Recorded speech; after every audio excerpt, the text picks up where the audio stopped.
I'm now joined by Fabio De Masi. He's a member of the German parliament, the Bundestag, and with a socialist left party. Mr. De Masi, EU finance ministers want to reach an agreement on a coronavirus rescue package, but without corona bonds. What's your and your party's view on this? Well, we certainly need corona bonds because we need financial superpower now to combat the crisis, because everything else will make the crisis obviously more expensive, because markets will start to bet against countries like Italy. Everywhere in the world, it is like that. No country can go bankrupt in its own currency because the central bank guarantees that currency. Only in the Eurozone, we have a different setup where it is not clear whether Italy, for example, would run out of euros. So we need to stop that bet against Italy and other countries. Otherwise, the crisis will become more expensive than needed.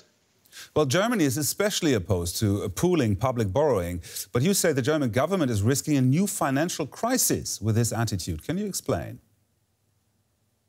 Exactly, because if markets start to bet against countries like Italy, then interest rates will rise for Italy and other countries such as Spain on the markets. And then in the end, we will see again large bailout programs which do also bail out in the end banks and other shareholders. And this will also be more expensive for taxpayers. If indeed we stop interest rates from rising for those countries, then also those loans can be quite neatly serviced with future growth rates. And then we will not see such an escalation of the crisis. Secondly, I think there is a very easy technical solution to the problem. If the European Investment Bank would, for example, issue a corona bond, and then the ECB would buy that bond, which is perfectly in line with the current EU treaties, because the ECB cannot directly finance a government, but it can finance a public bank such as the EIB, then there would be no risk at all, because the ECB can simply never run out of euros,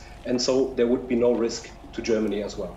Well, all this technical stuff aside, somebody will end up paying for this. Who will end up paying for this? Well, if we do not invest now enough to boost our economies, then we will all pay a large price. It's very simple. Now the economy has been put on a halt, and we just bought time in order to prepare, for example, our healthcare systems to have enough beds for sick patients.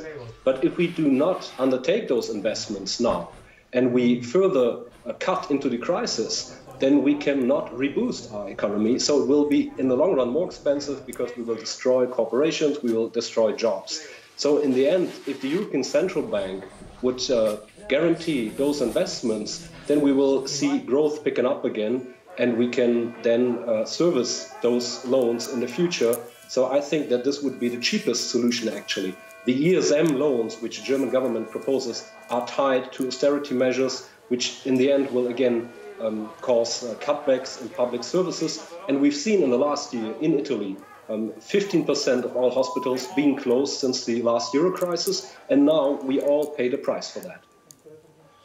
Fabio De Masi from the German Left Party, thank you very much.